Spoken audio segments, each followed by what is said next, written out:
Thank you all for coming. The Journal of the Plague Years was a very, very spontaneous reaction to the pandemic and to Donald Trump. The magazine's name comes from the 1722 Daniel Defoe book about the plague in London. That Journal of the Plague Years is often called the first work of creative nonfiction. And here's one reason. It's written in the first person, but scholars later realized that Defoe was only 4 years old when the plague ravaged London. It's full of accurate statistics, though, and if you read it now, it's dead on about the human reaction to plague.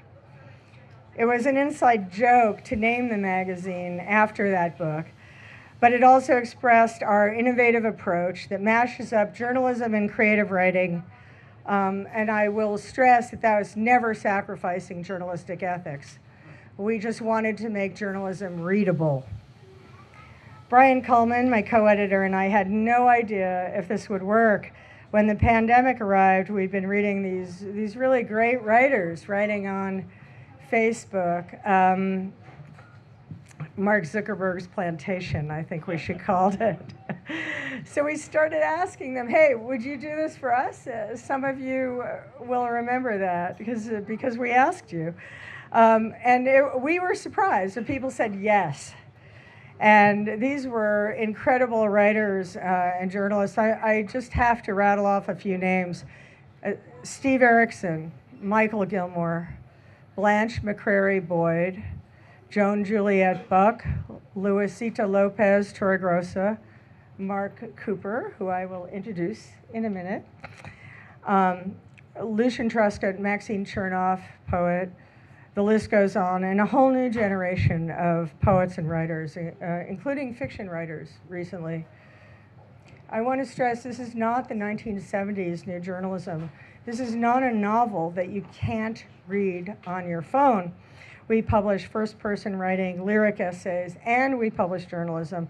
The constant is that everything is tied to the world around us. I sometimes call it the new journalism. And we are open to submissions. Please subscribe. We're now publishing on Substack as well. So this event was originally going to be a party for the magazine's anthology, which somehow there was a glitch and we only have one copy here. So you can tell we're not really into money, but we do have a QR code which you can come up and do that thing with your phone. We decided a while ago that the writing in the magazine was too good to lose in the ether. We also realized we had a powerful record of what we thought then was an unprecedented time. One of our writers called it the plague that infected history. We covered a lot of the hints of what we're seeing now, only now we don't have Mark Milley to stop it. There's no limit except what we can muster. In Steve Bannon's immortal phrase, the administration is flooding the zone with shit. Our job at the Journal is to clean out those Aegean stables, look at what's really driving the politics, and give you what you need to know. And that's what we'll be doing tonight with this incredible lineup.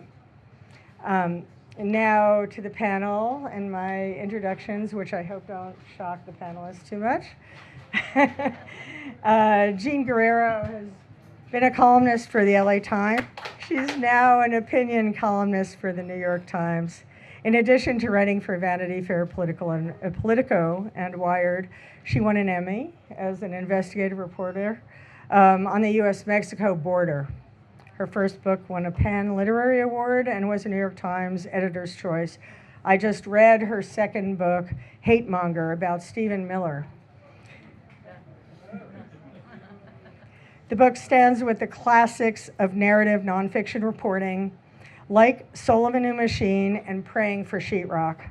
It places Miller in the larger context of California history, including the state's nativist movements, and it shows how California moves national politics. The reporter puts you in the room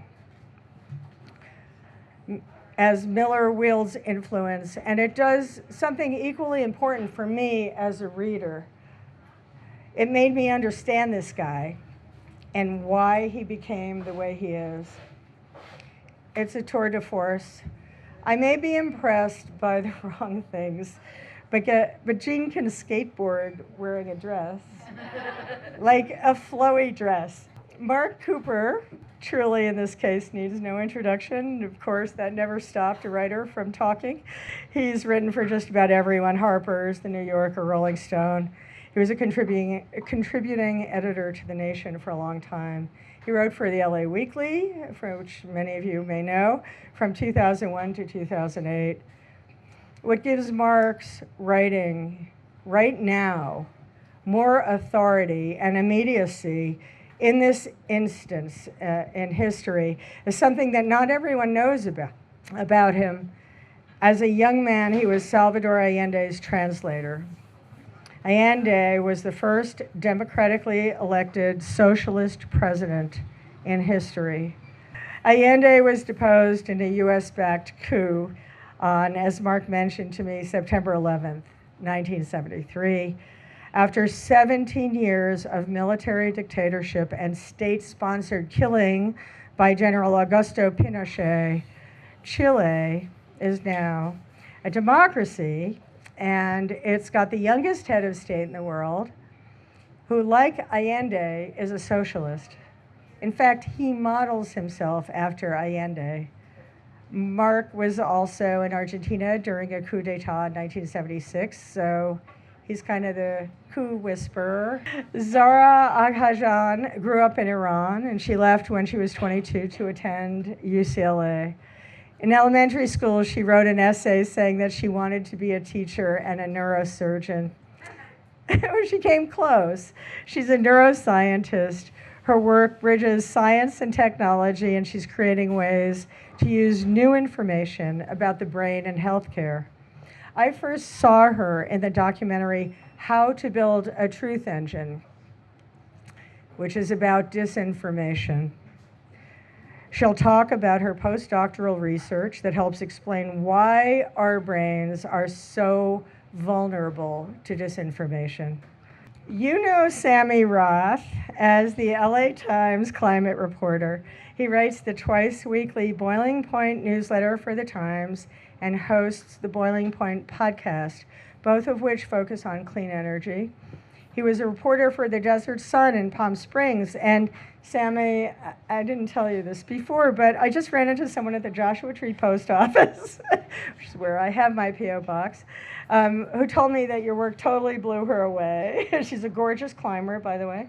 And he also worked for USA Today, where he covered renewable energy and public lands, which of course are under threat now. And let's not underrate how important that is to the, as Joe Biden used to say, the soul of America. I speak as a former environmental journalist myself.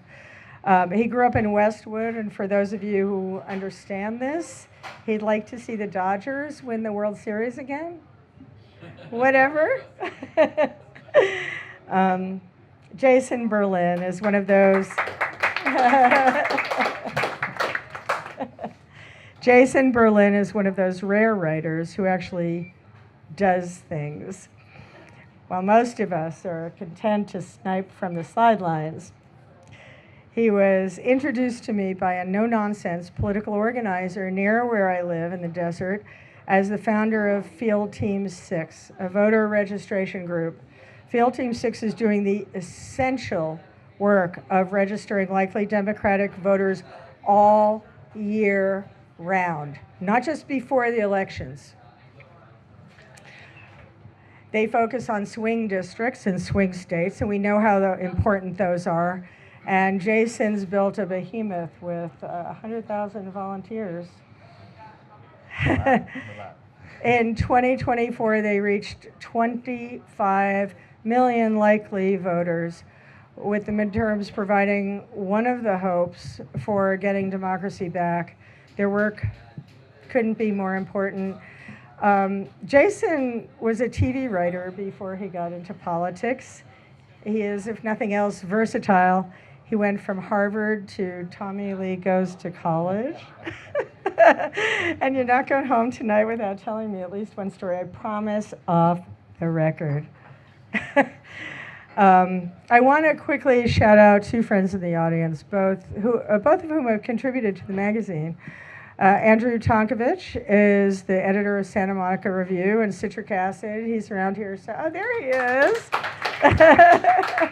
And host of Bibliocracy on KPFK, Lisa Alvarez, who has a book coming out soon, is also married to Andrew, and she'll be around after the gig to answer questions about immigration support groups. Jean, you did TV. You're on the spot. I'll hand it over to you. Thank you. It's great to be here. So I want to talk a little bit about what's going on the immigration issue.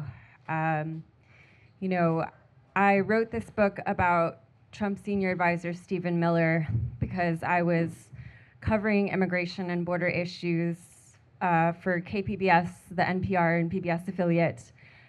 And I was hearing the Trump administration, the first Trump administration, talking about why they were implementing these policies at the border, which included separating children, including babies, from their parents. And they were saying that they were doing it because of law and order, that they were simply enforcing the law and they wanted to stop criminals from coming into the United States. And I knew that this wasn't true because I'd been reporting from the front lines, and I'd been talking to parents who hadn't broken any law at all. They had come to the ports of entry with their children, with their children's papers, with their own papers. They had requested asylum, as is their right under federal law. And they were still being separated from their children. And so I wanted to understand what these policies were really about and what was motivating Stephen Miller, who was the architect of Trump's immigration policies and is now the deputy chief of staff for policy. And what I found is that, you know, these policies are fundamentally about re-engineering the racial demographics of this country. A majority of the policies that were implemented under the first administration targeted legal immigration. They dismantled refugee resettlement. They attacked the legal asylum system. They made it harder for people to get green cards. And so I warned that if there was a second Trump administration, there was going to be a continuation of these attacks on legal immigration, and it was going to get far worse. And everything that I warned about has come true. They have, issued an executive order attacking birthright citizenship to make it so that children who are born in the United States, if their parents are undocumented, they want to make it so that they cannot be citizens. They have ramped up deportations. They're sending people to Guantanamo Bay. They have eliminated safe spaces such as schools and churches. People across California are afraid to take their children to school. They're afraid to go to the grocery store. They're afraid to walk down the street. These are our friends, our neighbors, our family members, people who are integral to the economy. You know, we have crazy housing prices, crazy food prices, and in the midst of this, we are seeing deportations of construction workers that are going to drive up housing prices. We're seeing deportations of farm workers that are going to drive up food prices. And I want to talk briefly about what are some of the things that you in this room can do to help on this issue, because it's really going to take all of us. They want us to feel overwhelmed. It's just a constant barrage of cruelty that is coming out of the White House. But there are small, concrete, real, consequential steps that all of you can take to help our friends and neighbors. The first thing that I want to talk about is that in this administration, they are not just targeting the immigrant community, they are also going after the organizations that support immigrants. They are shutting off federal dollars to refugee organizations, to people who provide legal support who are being deported. And quickly, because I'm not sure if I highlighted this, these are people who do not have criminal records. They claim that they are going after criminals, and some people do have criminal records, but I don't have the percentage in my right now, but it's a huge percentage of the deportations are people who have no criminal record. They have U.S. citizen children in this country that they're being separated from. They're being sent back to countries that they haven't seen since they were 2 or 3 years old. So these are Americans in everything but name. Yeah, and so the other thing that's happening is that we're seeing a chilling of philanthropy. Donors are pulling their support from these organizations because they're afraid that they're going to be targeted, which just highlights how important your dollars, your individual support is, because that is what is going to keep these organizations that are providing support to these vulnerable communities alive. So, donating to organizations like Chirla, Carecen, the California Domestic Workers Coalition, different groups here in Los Angeles and across California that are doing what they can to make sure that people are treated with dignity and that their rights are upheld.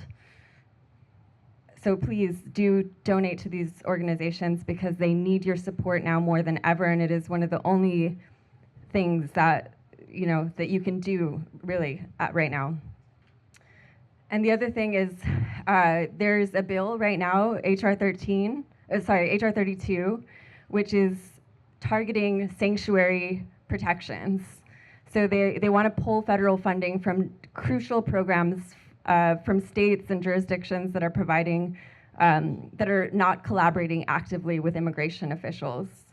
And so it's really important to be calling elected Democrats like Congressman Whitesides from Antelope Valley, Dave Min from the OC, Derek Tran from the OC, Adam Gray from the Central Valley. These are newly elected Democrats who have been voting with Republicans on immigration issues, and they need to hear from the community to understand that Californians do not want to see law-abiding friends and neighbors who are crucial to our communities deported and targeted and made to feel even more unsafe than they already do. Because sanctuary, the sanctuary policies are in place are they're the only thing between these individuals and Trump. And if legislation successfully revokes these protections, it's just going to be a complete disaster. And there's also going to be a protest march in downtown Los Angeles on March 1st with religious leaders. Chirla is going to be involved. As many people who can get out there on the streets to show their support for immigrant rights, I think it's going to be crucial. And just to close, one of the reasons that we're here is because the Democratic Party and the media really, really failed in coming up with an effective counter-narrative on immigration. For the most part, what they did is they tried to out-Trump Trump on anti-immigrant policies and on anti-immigrant hate-mongering and scaremongering. And they failed to come up with a counter-narrative on the fact that, Stephen Miller Trump has convinced people, has convinced a huge portion of the American public that people who support immigrant rights because they want cheap labor. And there has been no counter-narrative to that, when in reality, those who are trying to keep immigrants in the shadows and in perpetual states of fear are the ones who want a permanent underclass. And so those who are fighting for a pathway to citizenship and those who are fighting for these individuals rights to be upheld are actually fighting for all workers in the United States. They're fighting for social equality, economic equality. If you make it so that people who have been living here for decades and contributing to this economy can step out of the shadows and work legally, that is going to increase everybody's wages. And so this is a narrative that I just encourage you all, if you have people, the final sort of action that you can take is, like, if you have people in your life who are on the other side of the political spectrum, I think you have to continue to engage with them, and you have to help them see that supporting immigrant rights is not about taking other people's rights away. It's about uplifting our entire state, our entire country. Thank you.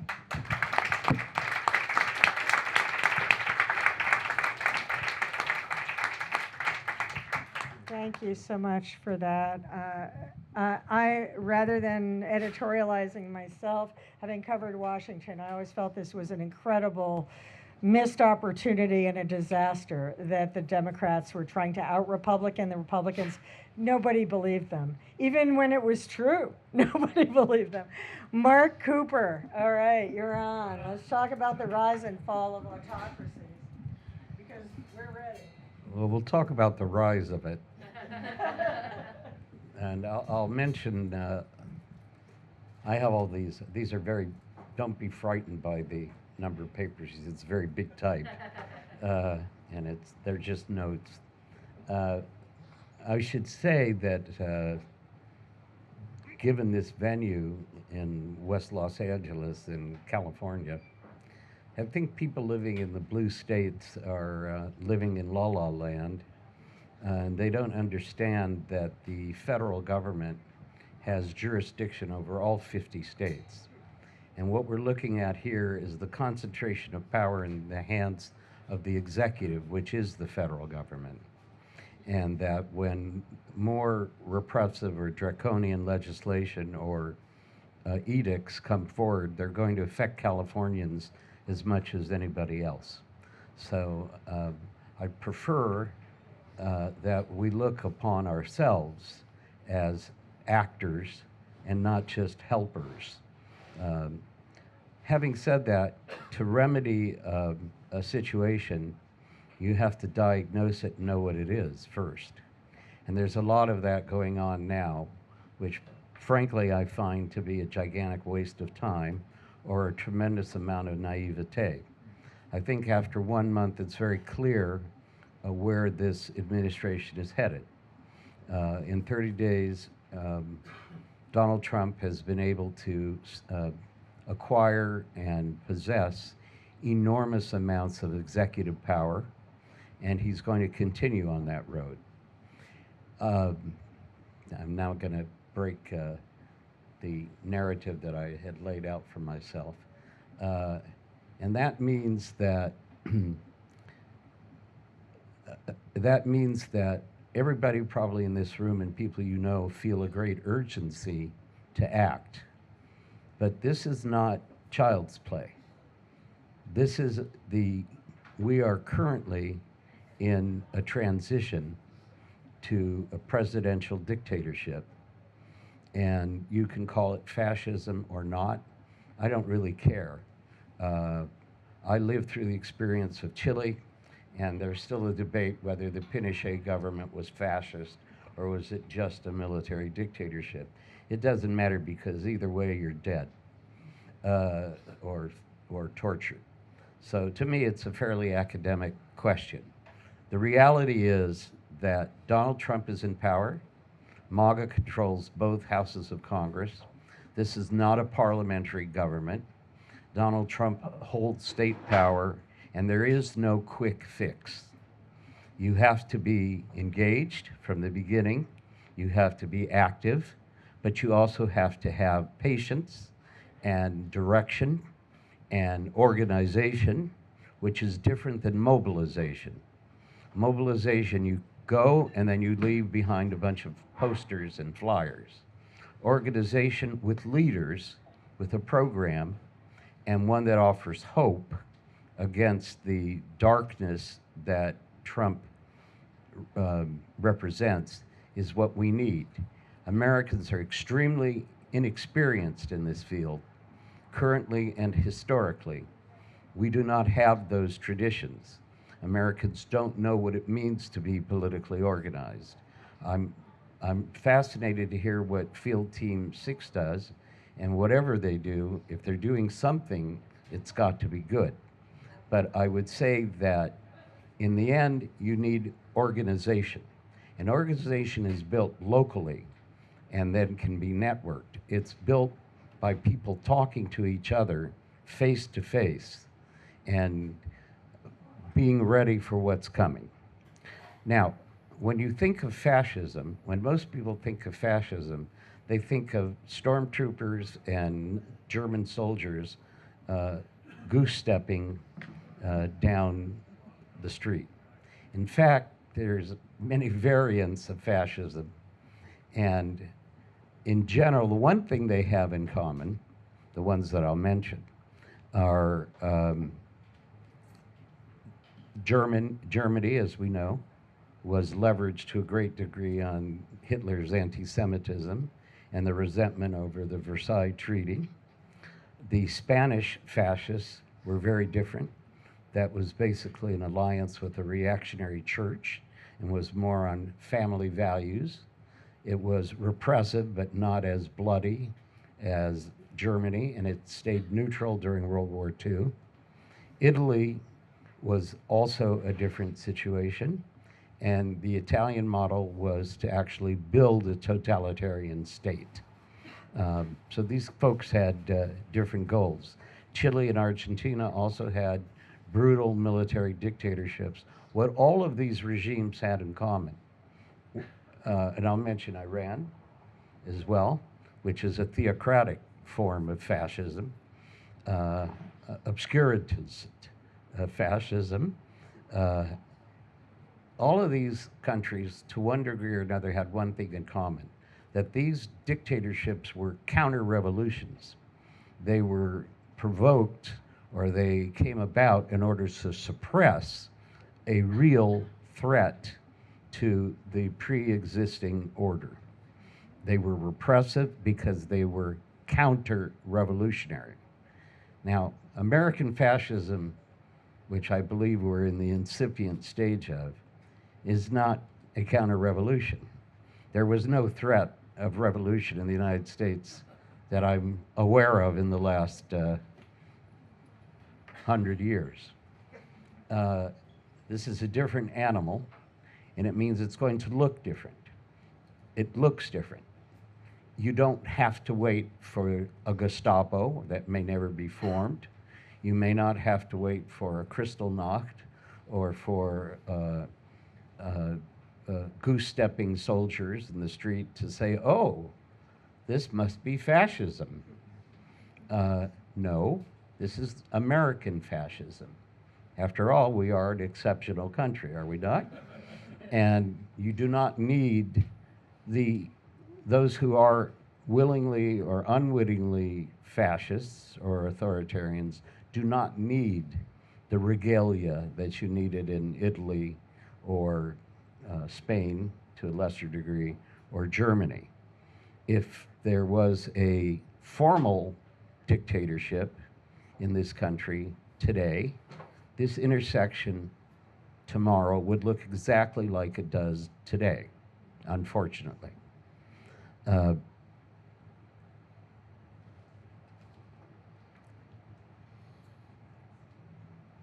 would go farther just to piss people off a bit.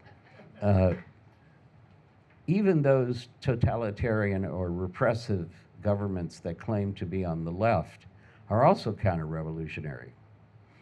The Nicaraguan dictatorship was repressive, and it repressed a threat that the Ortega dynasty felt was present among its own base of Sandinistas.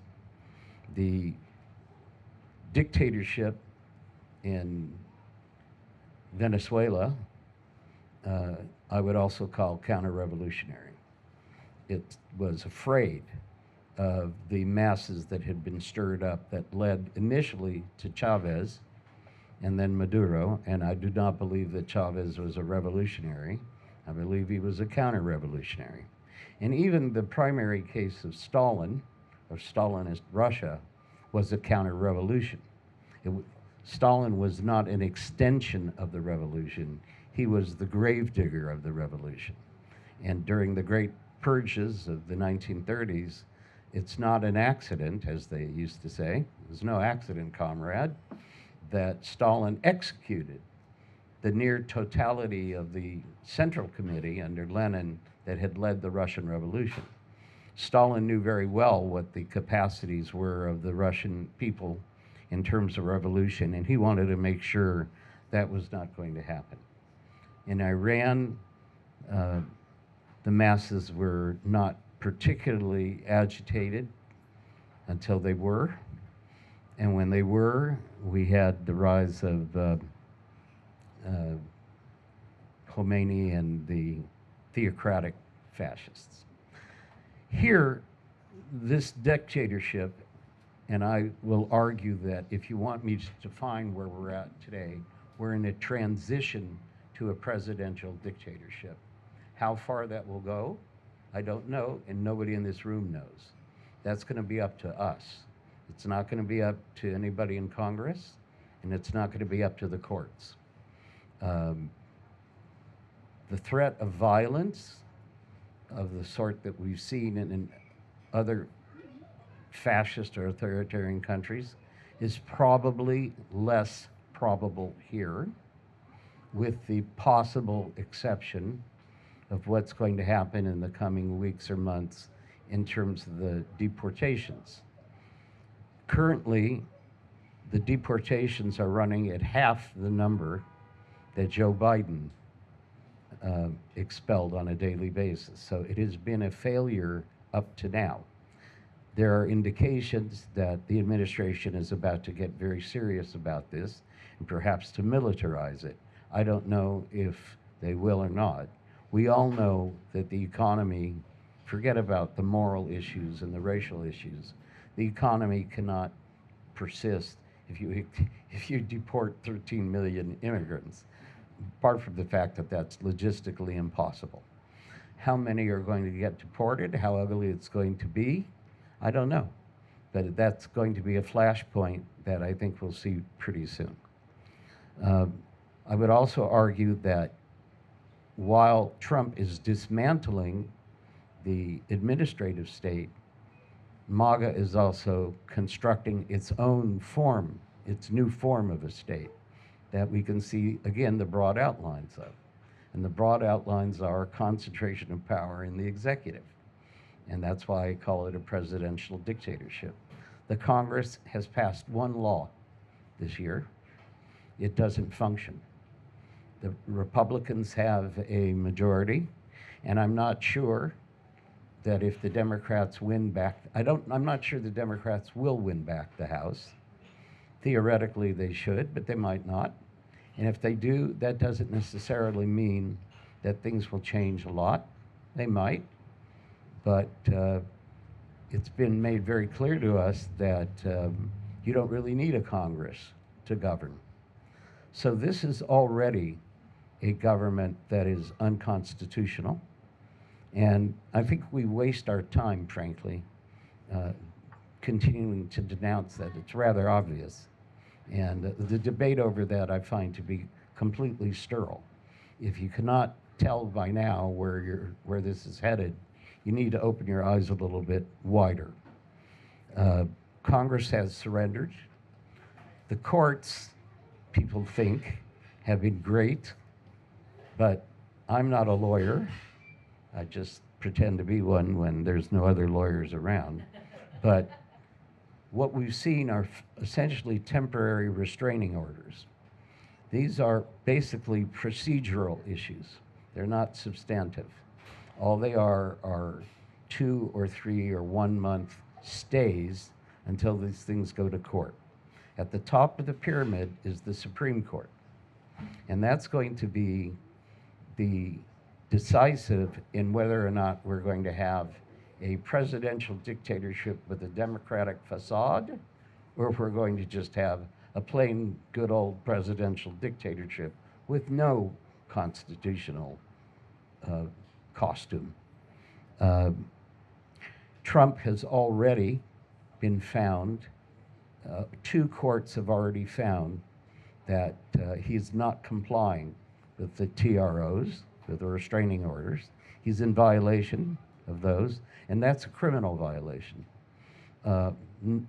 Nobody, however, has held anybody in contempt yet. They could have, but they didn't. What the Supreme Court is going to do, I don't know, but I would have to assume that there'll be a couple of things that they will knock down. I don't think that they will get a majority on birthright citizenship, but I don't know. But I would say, I would be willing to conjecture that a good amount of the Trump agenda will be certified by the Supreme Court, which means that in a sense, even that's irrelevant. And that means that we only have ourselves to stop this. And we have, as I said before, we have a great urgency, and I'm very pleased, not that anybody's out to please me, but I'm very pleased to see that we now have some activity on the ground. It's only been a month, and we have 4 more years of this any way you cut it. This government cannot be voted out. It's not about to be overthrown. Congress is not about to debilitate it, and the Supreme Court is likely to bolster it. And that means that I believe that eventually, not now, but eventually, the only way you're going to be able to stop this government and block it is through massive, organized, strategic, peaceful civil disobedience to make the country ungovernable. It might sound like I'm getting ahead of myself, but I've lived through these things. You can't live on outrage. You will burn yourself out. It's going to take years, a minimum of 4 years, and it might take 14, and it might take 40 years before you push this away, because with Trump or without Trump, you still have 75 million Americans who kind of like this stuff. And there's as many of them as there are of you. Khomeini, the regime in Iran has been in power for 45 years.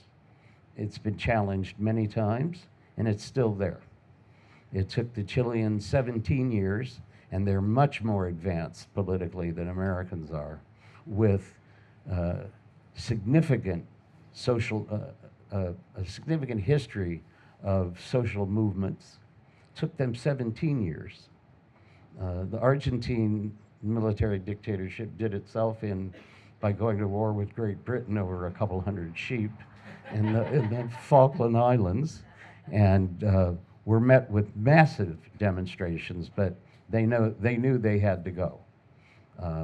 But the period of agitation was very short because the response was so great that the military junta knew that it was organized, that their time was up. So I believe that we have to stop playing games and have to stop pretending that this or that is going to stop this juggernaut. It's not. Accept fact. Take the own the responsibility of being somebody who lives in a country where you have currently no power and where nobody, I believe, is going to save you. There you might have allies. There may be some Democrats here or there who will join up once the public opinion hits a certain level. I'm a veteran of the anti-war movement. The anti-war movement in this country was not started by Democrats. it was launched against the Democrats. And some liberal Democrats joined the movement after it was massive. But the anti-war movement did not come from the top. It came from the bottom. I'm also going to editorialize here and really try and piss people off by saying that as you look towards organization, I don't know about Field Team 6, but if you want to know what I think about this, if it's at all interested, even if you don't care what I think, I'd strongly suggest the latest book by Marshall Gans, who is, I would think, the most celebrated and intelligent living organizer in the United States. And I had the opportunity of speaking with him for a couple of hours a few weeks ago. And he made a couple of points that I completely agree with. And they're provocative ones. That identity politics and leaderlessness politics are poison. All you have to do is look at, I'm sorry if I'm offending anybody, all you have to do is look at the rank failure of the Occupy movement. It failed because there were no leaders, there were no programs, there was no strategy, there was no goal other than to say that 99% of the population was poorer than the top 1%, which I think most people knew, maybe not so well. But that means one has to put aside, you don't ignore questions of gender and race or climate or water, but those are secondary. You need to build the biggest, most ecumenical movement in which there is a simple litmus test. Are you or are you not opposed to this dictatorship? Period. That means making alliances with people you may disagree with. I think you've heard the old saw of conquer and divide. Let's leave the dividing to the bad guys, and let's not do it to ourselves, please, again and again and again and again. Because personally, I'm getting really tired of it, and I'm old, right?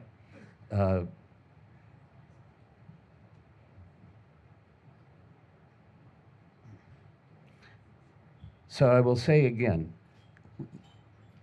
we are all experiencing now a tension. There's a tension between urgency and organization, urgency and patience, outrage and strategic thought.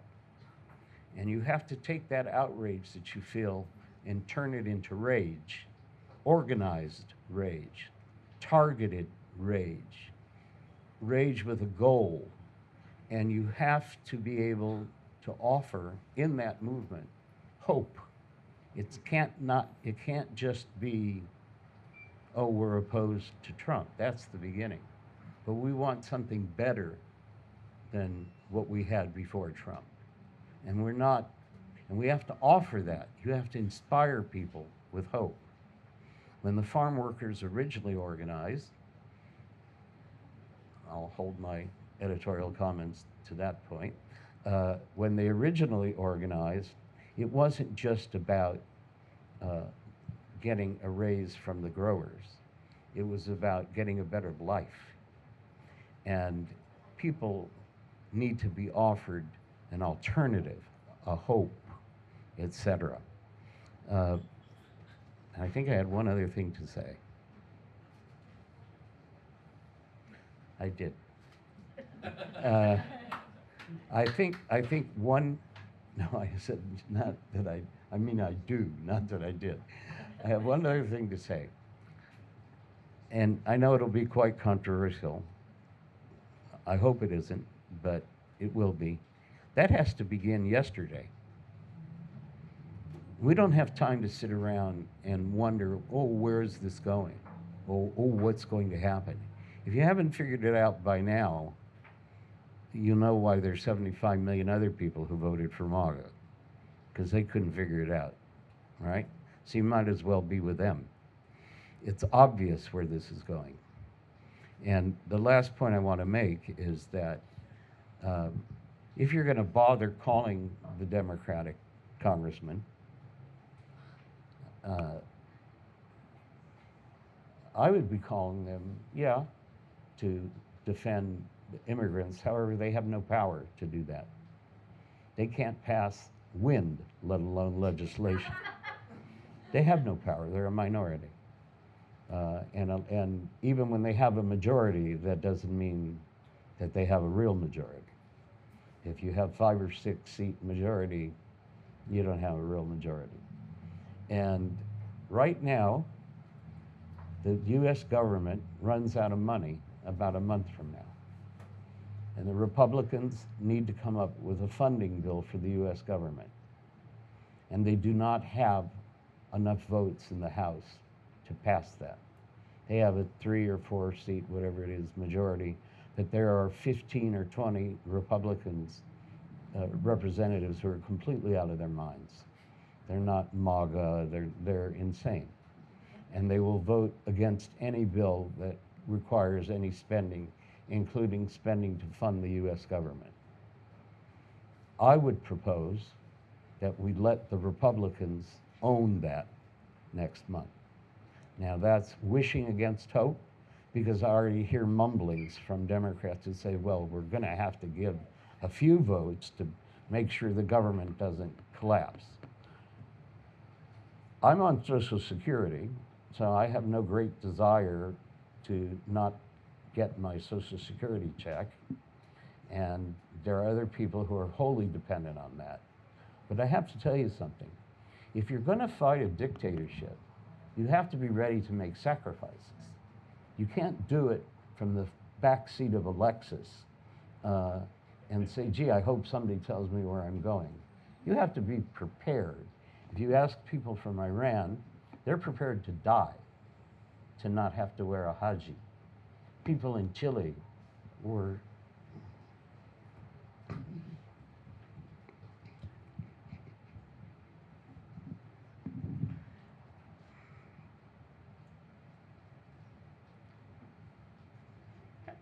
happens all the time. People in Chile were prepared to be tortured and killed. We're prepared to be tortured and killed to unseat a dictatorship. Now, I'm not suggesting that all of you be ready to die, but I am suggesting that you be ready to make some sacrifices, because you are facing a dictatorship that, as dictatorships go, is not that brutal. It's a cakewalk compared to Iran or Chile.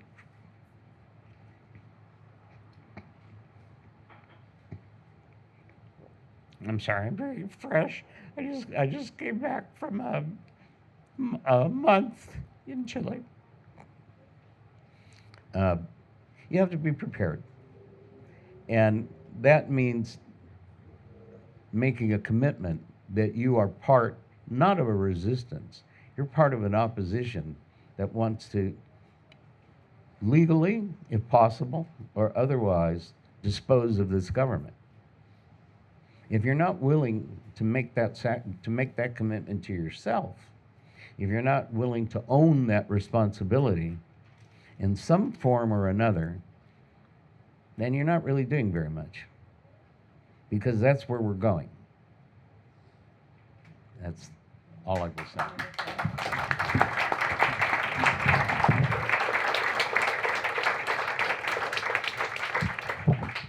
Thank you. First of all, thanks for having me, and it's a real honor to be here, and thank you all for joining. Before I start diving into what I want to talk about today, I want to preface this talk with 2 things. One, I want to talk about the science of why our brains are so vulnerable to misinformation and disinformation. But that science, as we know of it now, to me, science doesn't necessarily equate the absolute truth, but is our understanding of the truth at this very point in time. And just to remind you, lobotomy was considered the state-of-the-art scientific cure for neuropsychiatric diseases up until a century ago. So that's number one. Number two, I don't necessarily approve of the title of this panel, I'm sorry. Fight or flight or freeze, which is the third missing F from the brain's survival mechanism, should be reserved only when there is immediate life threats, okay? And I'm actually going to talk about why this survival mechanism is actually one of the most powerful tactics in spreading disinformation. Okay, so with that in mind, let's begin. So I was born and raised in Iran, where, you know, misinformation and disinformation wasn't just something that you would scroll over. It shaped the reality that we lived in. And in dictatorship, information is power, and controlling information means that you control the crowd. But a good proportion of Iranian society knew this. So we found our ways to push back. So what would we do? We would pass banned books. We would exchange videos. We all got satellites, which we had to hide because you could get into jail for having a satellite, just to get other sources of information, okay? Even history was rewritten in our textbooks. So from a very early age, we kind of learned how to read between the lines and also develop an instinct for always questioning the narratives, which it makes me hopeful that Americans are finally. I hope this doesn't sound it doesn't sound condescending, but one of the silver linings of all of this is that people are becoming more politically aware. So just to give a little bit of hope there. Here's the thing: even outside of dictatorships, misinformation and disinformation thrive. And it's simply because of the way our brains are wired. Our brain is not optimizing for the truth, it's optimizing for survival and coherence. And disinformation is not new. I mean, it goes back to the Roman Empire with the famous case of Octavian versus Mark Antony, right? And what is different now is that the scale at which the information can propagate. And I really like this quote by Edward Wilson, which goes something like this. The problem of humanity is the following. We have Paleolithic brains, medieval institutions, and godlike technology. Okay, so this is what we're handling. So let's get back to the basics. Why is our brain so vulnerable to disinformation and misinformation? There are a few key factors. Number one of the main points of intelligence is we're trying to minimize surprise. So instead of our brain absorbing the external world passively, we are constantly predicting what's about to happen next. And if something comes in that it defies our expectations, the brain creates an error signal. And what happens is the brain scrambles to resolve that error by either updating our information or conveniently twist the reality, okay? And this is why when misinformation aligns with our prior beliefs, it feels true, it feels safe, okay? So that's number one. Number two, there is something called pattern completion, which our mind is exceptional at. We see patterns and sometimes they don't even exist. Any faces in the power outlets, right? And this actually makes sense in a survival landscape. You have to be able to spot a tiger. But in an information landscape, it means that we tend to connect dots that are not even there. And this is why conspiracy theories are so powerful, because they offer a compelling narrative, a complete story, even if they're based on false information, non-existent dots. Number three, something called the illusory truth effect, where repetition makes something feel true. And in fact, this is called a cognitive shortcut because we conveniently take familiarity as a proxy for accuracy. So we don't even bother to verify the underlying information. Number four, confirmation bias. Turns out we don't really have access to true reality because our brain is constantly filtering what's coming in based on our prior experiences. Okay, so so we tend to avoid information that doesn't align with our beliefs, which I think we're all aware of that. This is the information bubble that we all see. And last but not least, emotion. Fear, out of all emotions, trigger the fight, flight, or freeze response, which is the brain survival mechanism. And therefore, whenever we have fearful information, we tend to believe it, okay? And what happens is that your amygdala, the limbic, the reptile part of your brain, gets activated, which then hijacks the rational part of the brain, the neocortex. Exactly, and so we cannot really fight the information that is coming in. There are a lot of physiological effects that happen when this mechanism is activated. You actually focus on one thing at a time, the threat at hand, and you lose your peripheral vision. In an information landscape, you get hooked on that one piece of misinformation and you lose sight of the bigger picture, okay? And what was going to say next? And so if something feels emotionally powerful, we're less likely to question it. And with the fact that we have now so many us versus thems in different narratives, us versus immigrants, us versus LGBT, with all of these, we have effectively made enemies, non-existent enemies, against whom we're activating this fight or flight response. And that, in a case that there's no real threat. This is what I'm trying to, there is no threat there, but we just act this way, we feel this way. So why am I boring you with this? Sorry if this is long. It's because I believe if we don't understand what the root cause is, we can't fight it, right? And I don't even think we know the true answer to how to fight misinformation. A lot of researchers are working on this actively now. But I would like to go back to Edward Wilson's quote, Paleolithic brains, medieval institutions, and godlike technology. So we can fight in these three domains. When it comes to the technology, we're dealing with something that is fast and it spreads like wildfire, okay? So maybe, bear with me on this, we can use AI to kind of gather information from all different sources, effectively creating an external neocortex that doesn't get affected by emotions. Okay? Although with everything AI, you can go royally wrong, right? So don't quote me on that.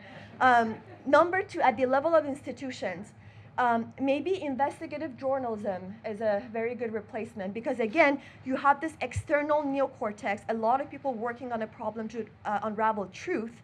But again, there is some human emotion involved, so it's prone to error. What can we do for ourselves? In the documentary, I had a line that I don't think it made it to the final cut, but I said something along the lines of, the truth engine lives within us. And why do I say this is because we need to slow down. Misinformation thrives on fast, impulsive information. We need to stop our amygdala to hijack our neocortex. So I kind of want to go along the lines of what you said. And we need to offer something that goes against fear and anger. Like these are emotions with negative valence. On the other side, we have hope and joy. We have to incorporate that into whatever we want to do. And lastly, we need to become more, we need to have more literacy, media literacy, in the sense that we need to educate people on how to spot manipulation, how to verify information for themselves, and most importantly, to be okay with uncertainty. Because this is not what we're comfortable with. The truth is not always readily available, and it's not convenient. We have to be okay with uncertainty and then take action slowly. That's all I had to say. Thank you for listening.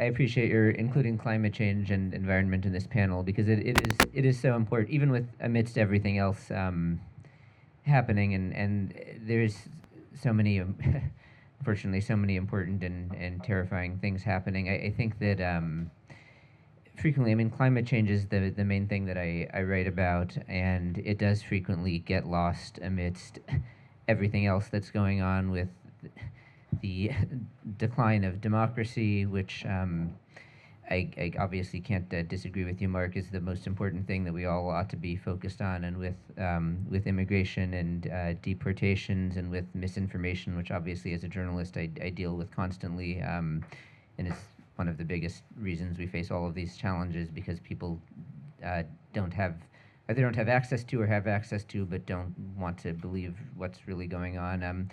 All super important, but I also don't want to be in a situation. I mean, obviously, I want to figure out democracy and not have a dictatorship. But as a as a person with hopefully many years to live, I certainly don't want to find myself in a situation either where we, save America and save democracy, and 30 or 40 years from now, I'm still living on a planet that, while democratic, is so inhospitable to life that it's miserable anyway. So, gotta deal with a lot of stuff all at the same time, which is really, really challenging. I was going to end with this, but as Mark was talking, actually, I figure I'll flip and switch this to the beginning. I think the biggest reasons it's been so challenging to deal with climate, and I'll get to Trump in a minute because that's what we're supposed to be talking about, is that most people know that this is a problem that we have to solve, and agree that, you look at polling, the vast majority of Americans agree that climate change is real and caused by humans, even across party lines. I mean, more Democrats than Republicans, but there's pretty widespread agreement on this, even among conservative voters. But then when you start to ask, okay, but is this a priority when you go to vote? It's like down 12th or 14th or 15th on the priority list. It's just not what's on people's minds when they're making those decisions. It's not a high priority when people vote. It's not a high priority in terms of what they're gosh, there was just a poll that came out that Yale and George Mason did. They do an annual update on this, and you ask people, how often do you talk about climate change with family or friends? Almost 2/3 rarely or never talk about climate change with family or friends. To me, that's the sort of biggest hurdle we have to overcome. And yeah, I mean, it starts with, you've got to put people in office who are going to take this more seriously. And I mean, the Democrats are doing a hell of a lot better job than the Republicans, but it's across the board, and it starts with, how do you get it into conversations?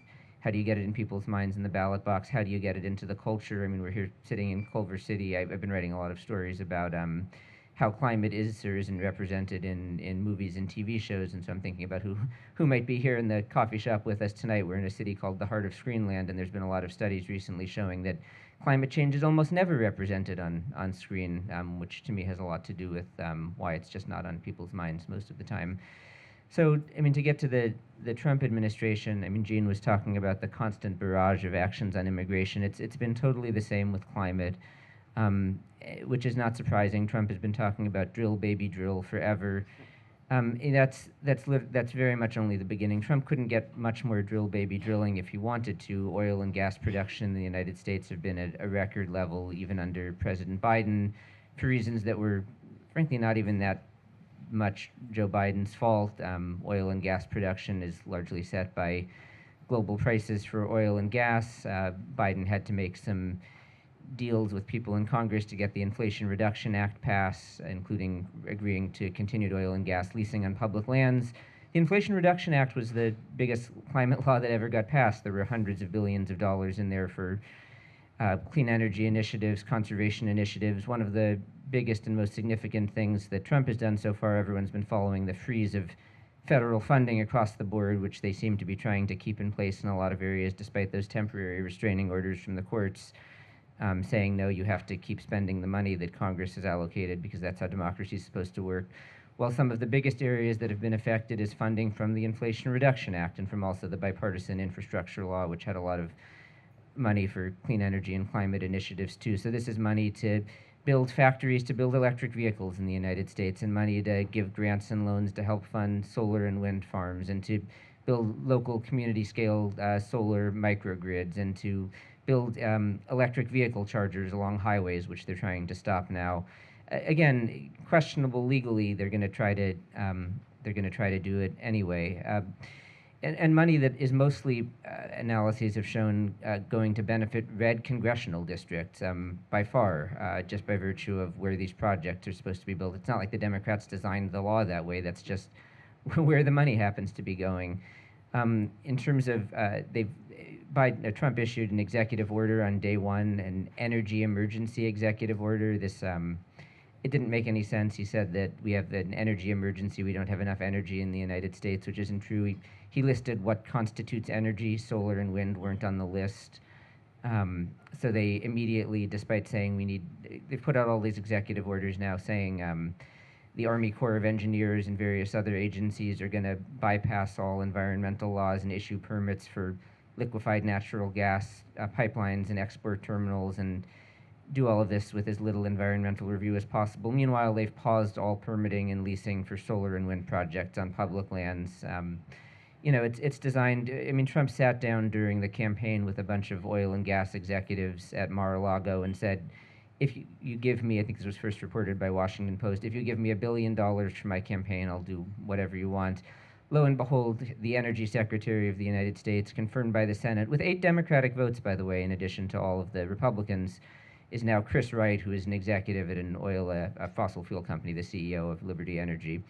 So it's pretty straightforward what's happening. This was what he's been campaigning on for years. You look at what's happening on public lands and conservation. All of the layoffs that are happening across the federal government have hit land management agencies really hard.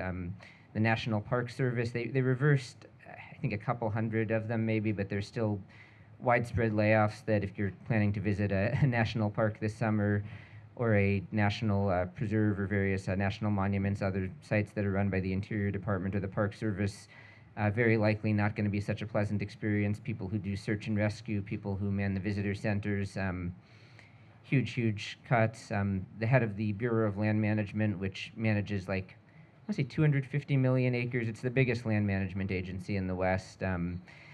They're the head of that agency that Trump just nominated, who will surely be confirmed by the Senate. Kathleen Sagama is the head of one of the biggest oil and gas lobbying groups in the western United States.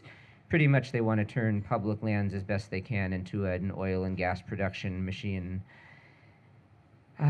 It's so many things, it's hard to know which ones to go to next.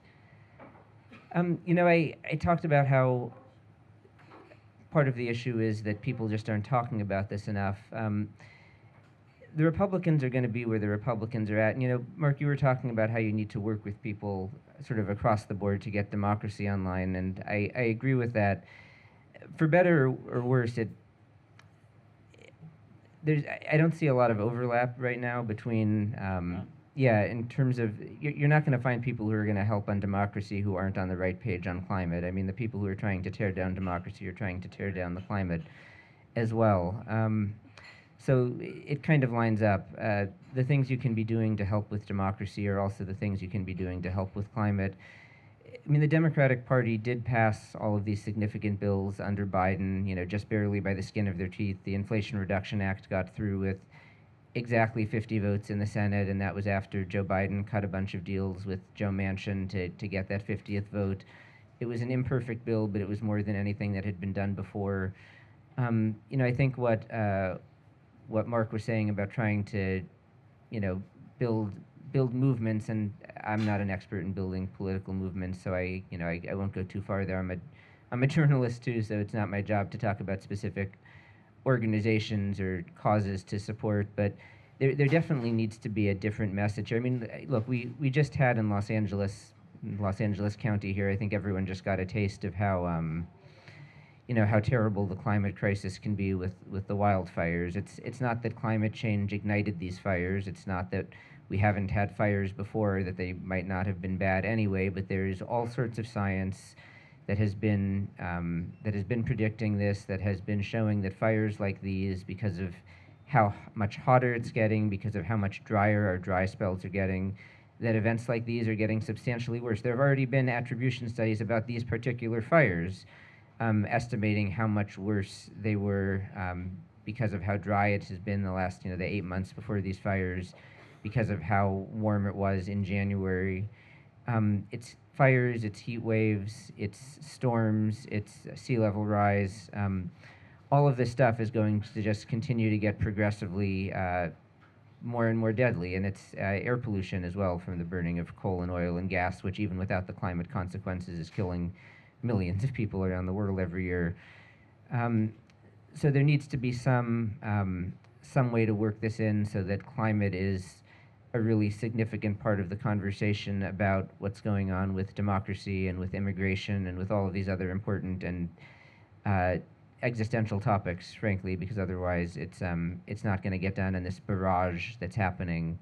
I mean, I could go on for a while and list all of the other actions the Trump administration is taking. They're trying to roll back fuel efficiency standards for vehicles. They're trying to roll back appliance efficiency standards, which are the most sort of basic thing ever. Like, if you have more efficient appliances, you save money and you waste less energy, which they don't, seem to. They just want you to be able to buy a less efficient appliance and have a higher utility bill, which doesn't make a ton of sense. Not really sure who benefits from that, except that they seem to think it's related to climate and the environment, so they don't like it. I mean, the Transportation Secretary, Sean Duffy, he wants to direct transportation grants to parts of the country with higher marriage and birth rates, which, I felt like I read that one. It's like, is this the prequel to The Handmaid's Tale? That one got me. The head of the Interior Department, Doug Burgum, is the head of the, who's a former governor of North Dakota. He's also the head of the White House's Energy Council, which sort of tells you what they want to use public lands for, when the head of the Interior Department, which is the land management agency, is also running the White House. He's the energy czar, basically.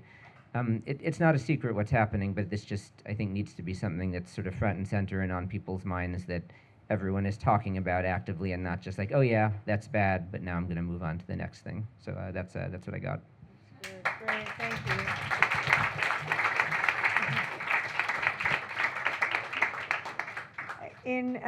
John Muir famously said everything is connected.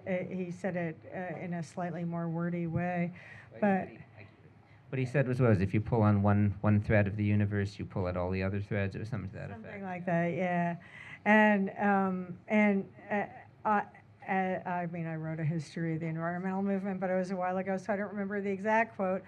But the number of climate refugees is estimated by 2050 is estimated to be as high as 50 million people. And I believe, I used to believe that extinction was the moral issue of our time.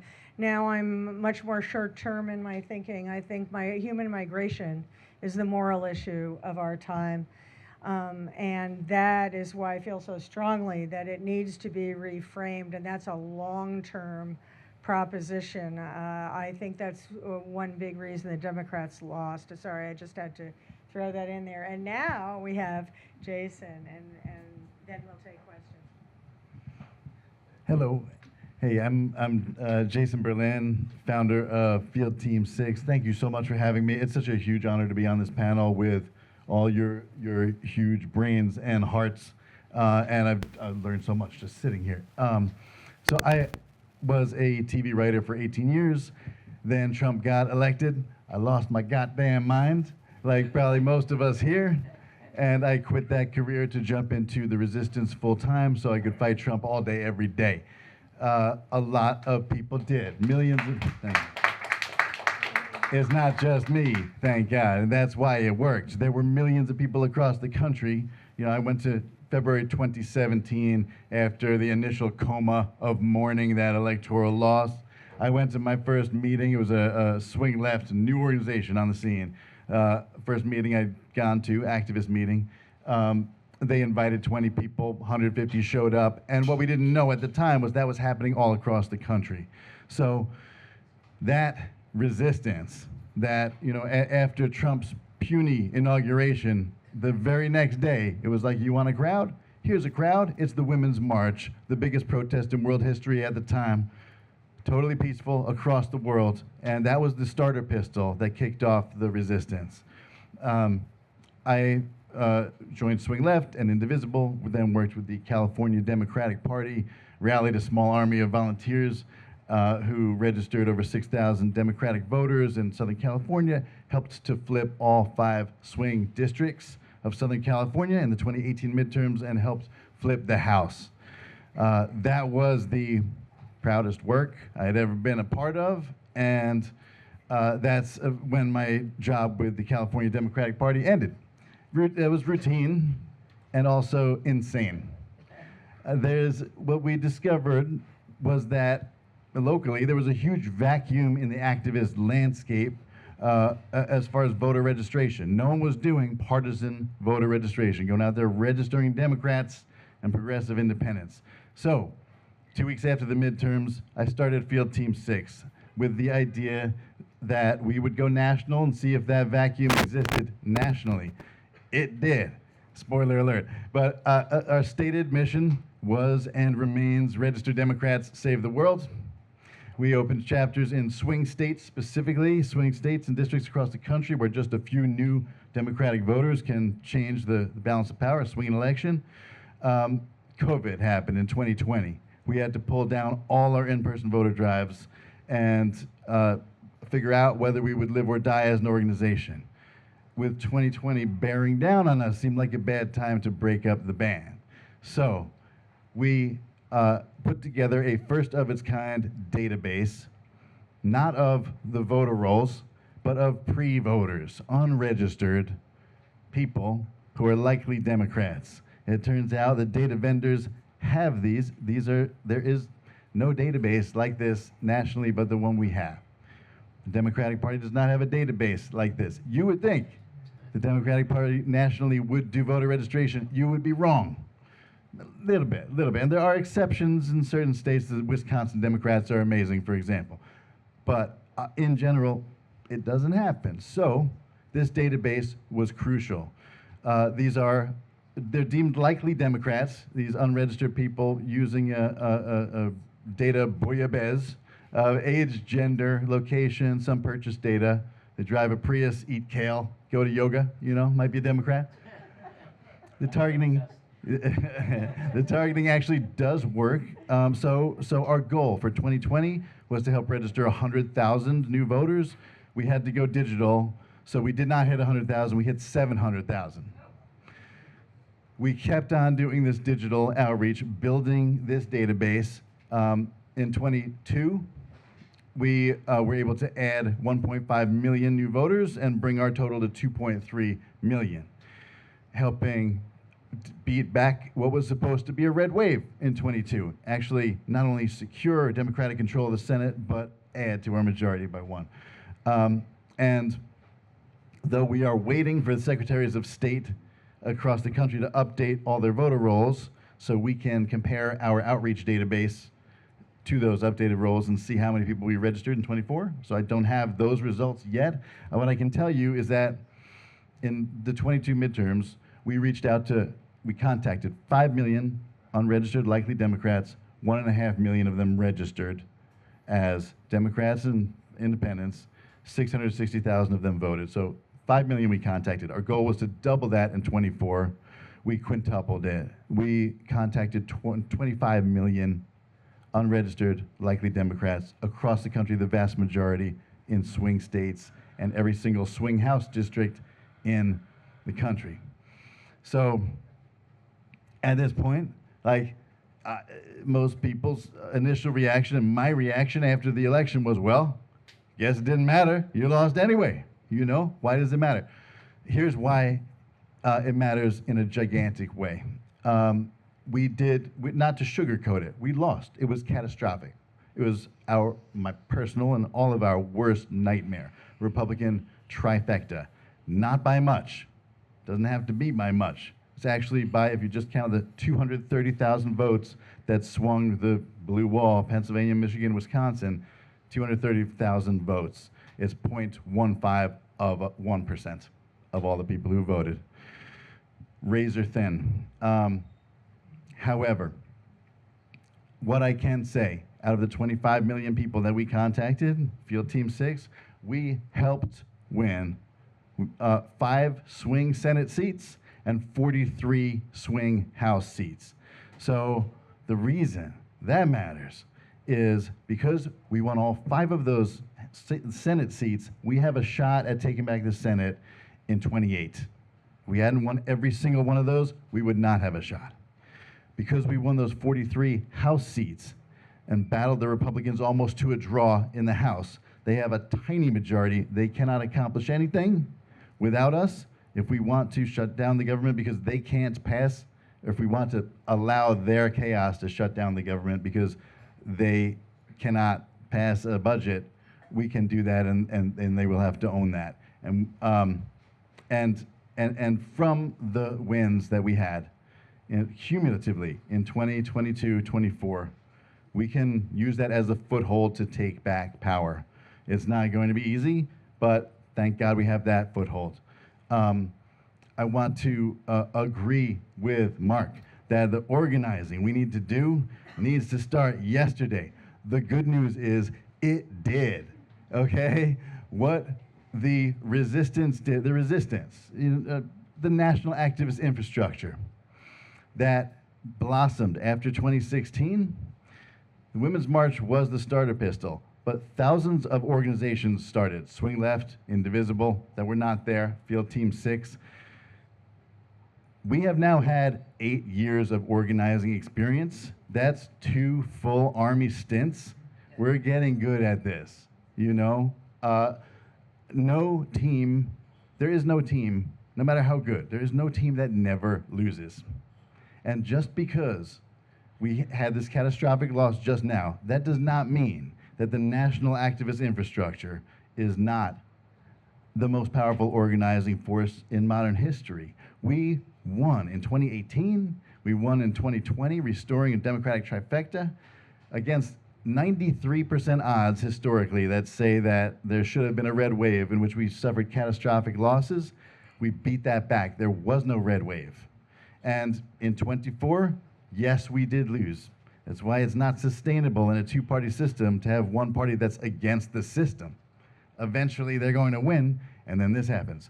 But this national activist infrastructure that Field Team 6 is proud to be part of and the leader of partisan voter registration in is still, not only does it exist, it's going strong. Volunteers are surging. We have 33,000 volunteers nationwide, and we're just a small, scrappy group.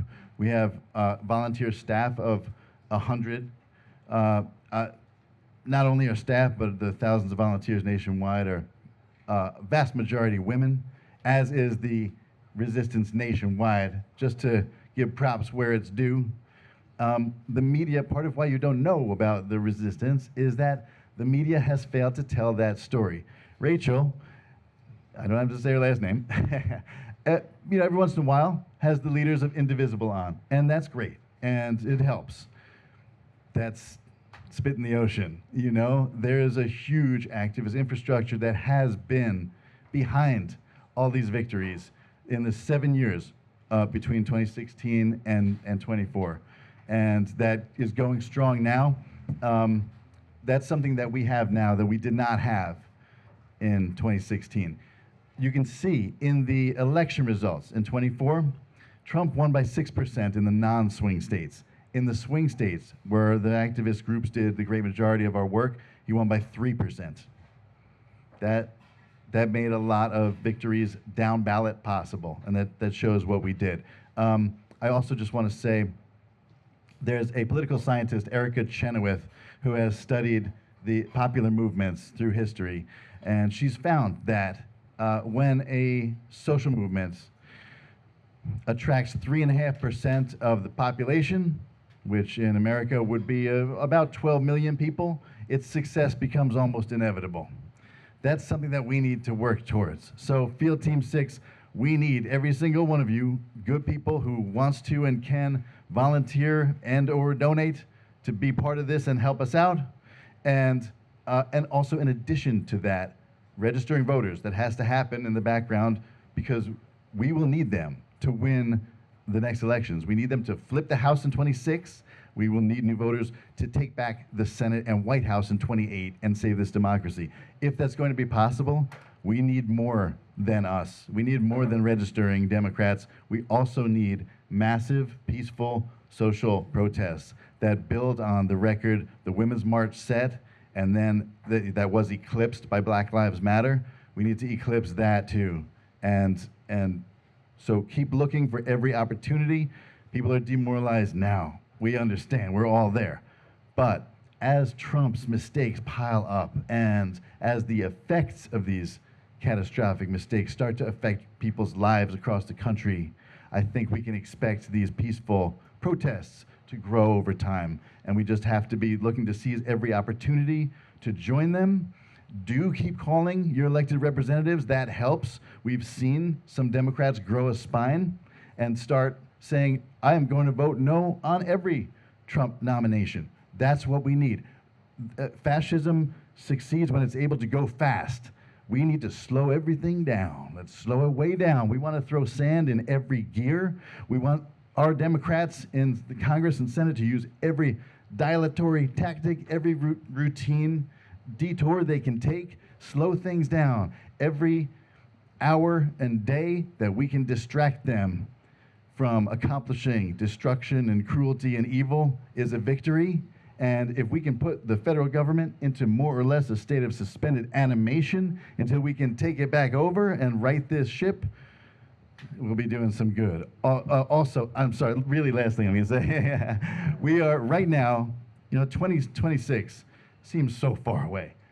Things are moving so fast. There are elections happening right now. On April 1st, there are elections for the Wisconsin Supreme Court. That is huge. We flipped that Supreme Court liberal for the first time in a generation in 23. We need to keep it that way. That affects voting rights and district lines, gerrymandering.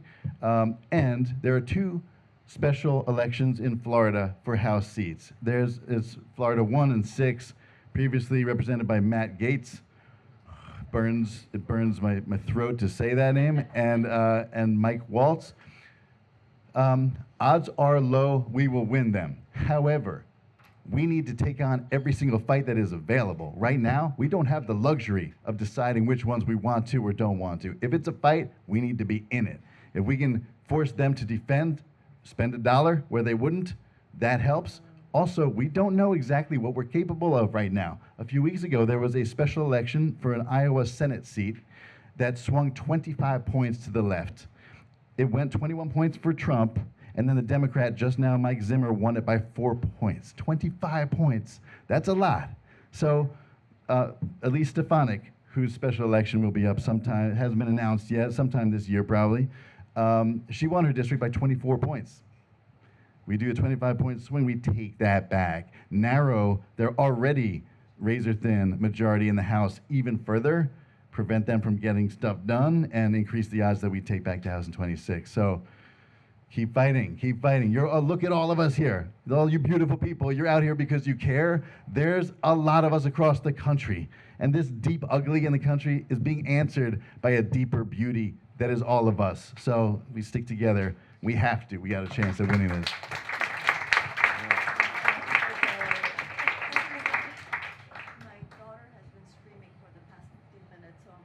Okay, it just. I have a 9-month-old daughter. Thank you so much, and thank you, everyone.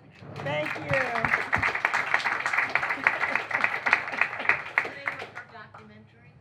Oh, Ivan is the co-producer, Ivan Williams. How to Build a Truth Engine. It has not gotten distribution in the US, so if anyone here works for Netflix, go talk to Ivan.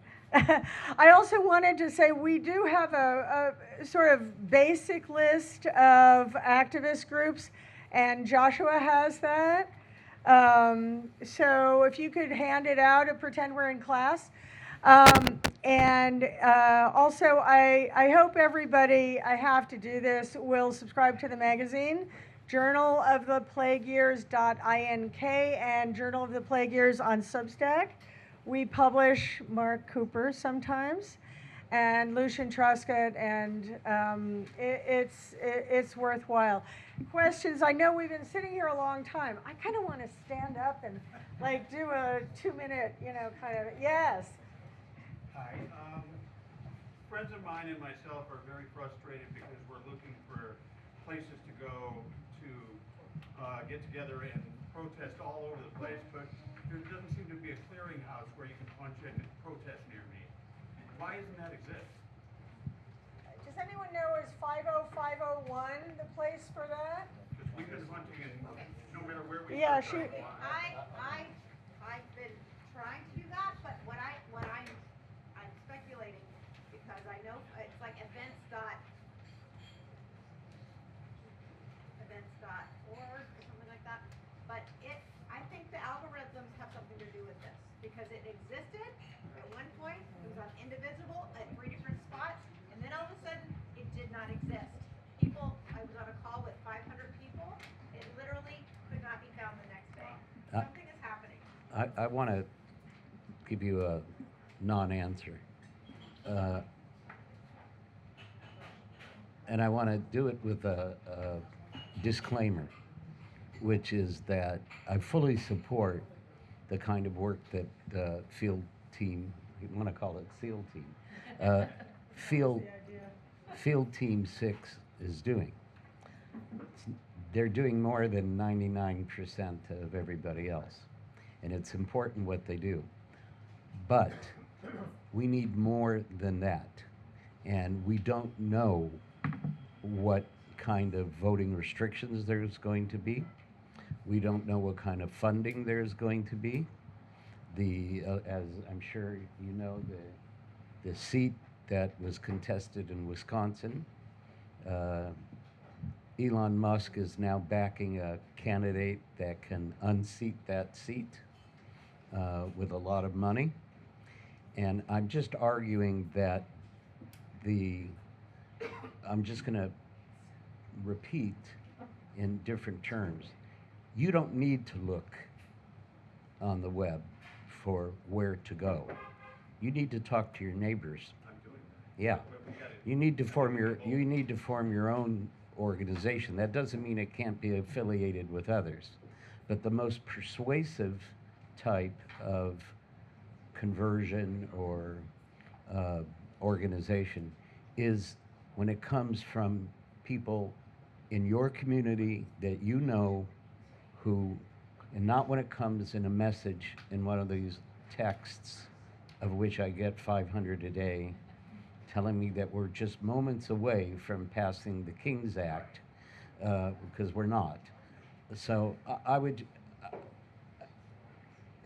you will find the activities. See, I almost prefaced it with what you're saying. Yeah. That it is important that we do it on our own. I'm doing it in a very specific group of people. Right. But many of the people around me are saying, there was a protest here and a protest there and a protest. And these are people that won't do what I'm doing. Right. But it would be good to have people out every day. Yes. No, totally agree. Yes, and yeah, all of the above. I think we need to do 50-50. The word so confusing, but the word 50, Okay. dot one. Pretty good. Yeah, that brings up 50 protests, 50 states, one movement, and there's a link there that says find a protest, and it's not, infallible. I check other sources, but it shows protests near you. And Yeah. Rachel is covering that group, and I neglected to put it on that list, but they seem to be doing lots and lots of local activism. I also, for the immigration, don't forget to talk to Lisa. Okay, so anyone else? Repeat the website. Oh, yeah, sure. It's 50-50 dot one. So the word it's FIFTY .one. Thank you. Yeah. Do you want to call on people? Do you want to call people? Yeah, uh-huh. So I guess what my question is, okay, in 2020, we had the Women's March, and that was huge. And what's your speculation of why, there's been protests, I've been to many that are small, just very small. What is your speculation of why we do not have 1 million people marching in the street? That's the Or tough one, isn't it? 100,000. Yeah, that is. We're talking That's. about 1,000 people at these protests, and it's like, what are you With kidding what- me? with This is what- so much worse than With what 2020. goal, with what structure, with what leadership? We had a structure, why does it not? Right. You have I a- I you have have an a answer yeah. to that. I actually, I have some I'll call on you in a sec. This is just speculation on my part. I mean, I wrote a history of the environmental movement.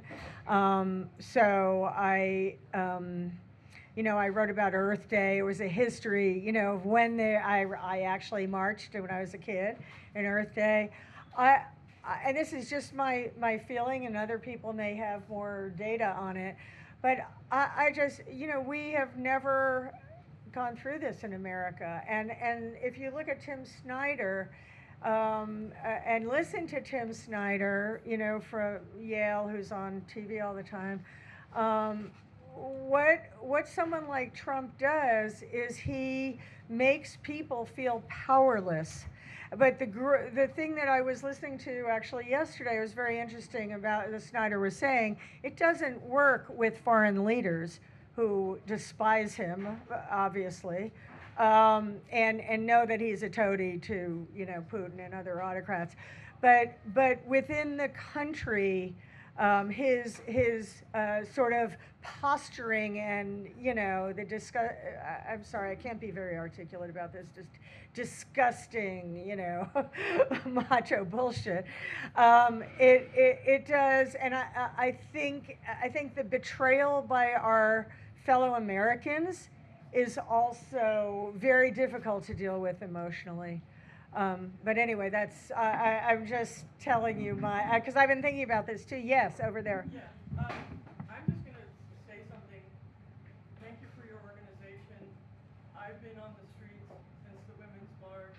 I've knocked on 500 doors every single election. I traveled to Georgia, flipped that. We got in our little car with our dogs and went out there and did that. We've been on the streets since Trump was elected and since he became, I don't even want to say it, it's not my president. So we've been doing everything, swing left. We've been on the streets, we've been doing it, and I'm sorry, it's extremely hard to continue to do this. And I've knocked on doors in Arizona, Nevada, and Mark, I'm going to ask you, we have to have a movement. This man, this dictator, has brainwashed, yes, the young lady's gone, has brainwashed this country. I've listed the people that say to me, how all of my friends love Donald Trump. Donald Trump is our savior. This is the narrative. This is what we're fighting. We can't just be angry.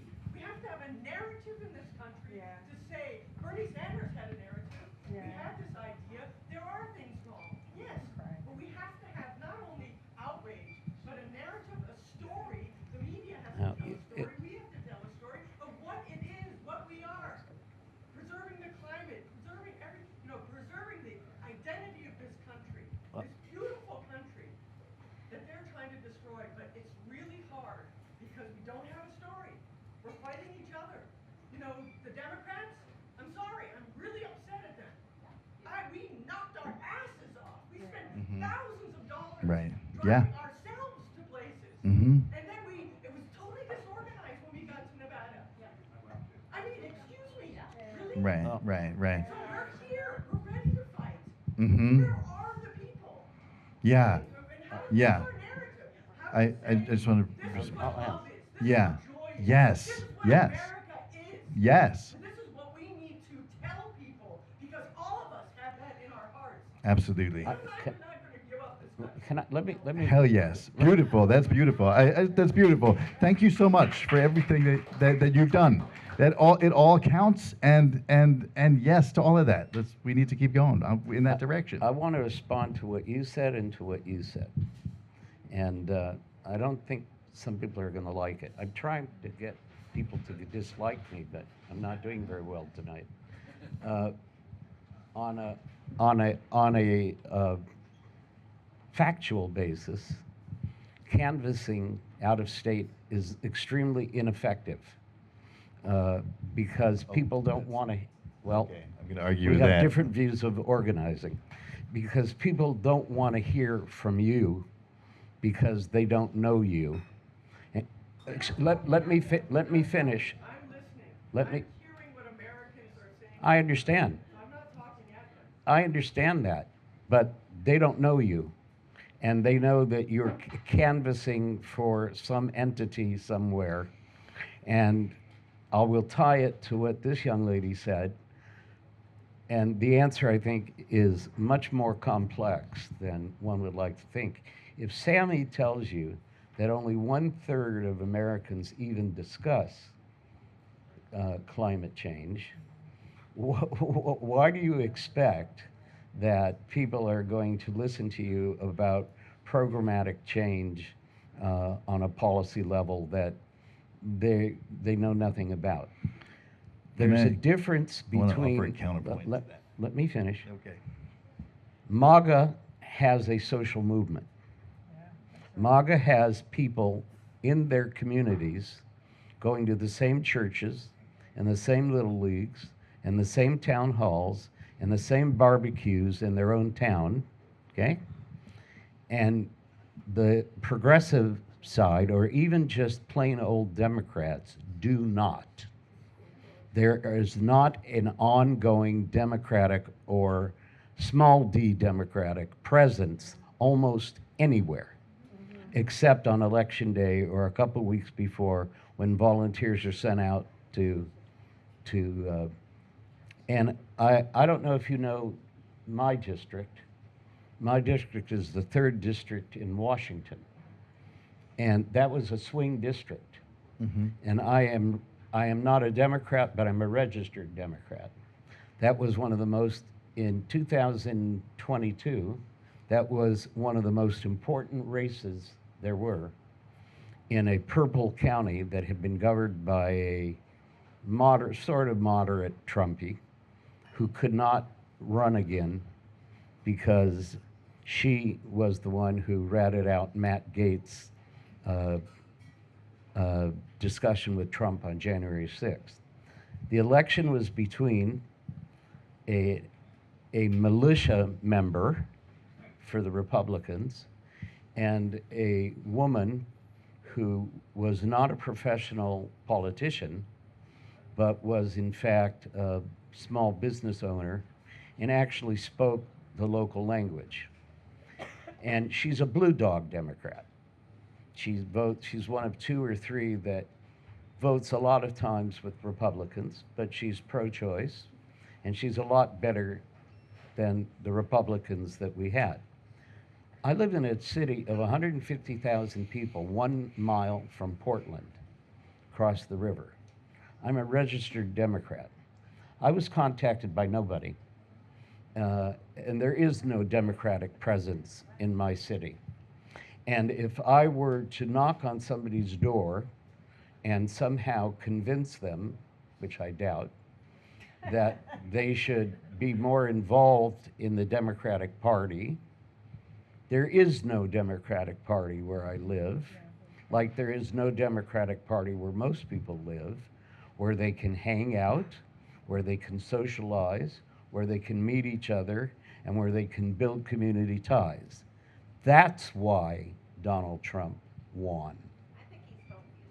What was that? Okay. Oh, I just want to jump in to say that I just did not leave this without a counterpoint here. Everything you do matters. Every face-to-face conversation you have with a voter at their door, super matters. Canvassing in other states changes election outcomes. So does postcarding and phone banking and texting and even social media storms. Everything, every ripple you send out there has an effect. The work we do is cumulative. The people you register as Democrats in one election stay registered, most of them, except in Georgia, and you build on that for the next election. So that with the consciousnesses you raise, stay raised, a lot of them, and you build on that. You're talking about what is our narrative? That's a great question. I don't have the answer, and that is something that doesn't come from the top down, really. It's going to come from our leaders over time, I think.